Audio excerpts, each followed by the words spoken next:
ఎంతంట? నీకు ఎంతవరకు అవసరమో అంత తీసుకో.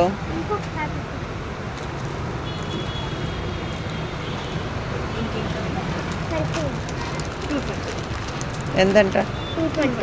ఎంత ఇవ్వాలి? 220. కరెక్టేనా? 300 ఇచ్చాను. మరి ఆంటీ ఎంత చేంజ్ ఇవ్వాలి?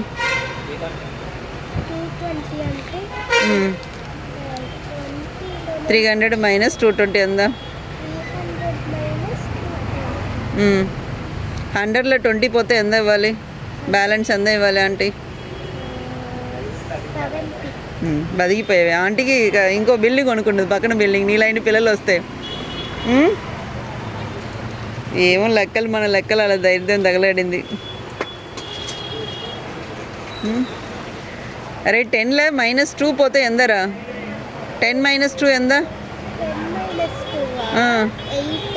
మరి అంతే కదా, 80 రూపీస్ ఇవ్వాలి. మరి 70 అన్నా? ఆస్తులు అమ్ముకోవాలి రోయ్.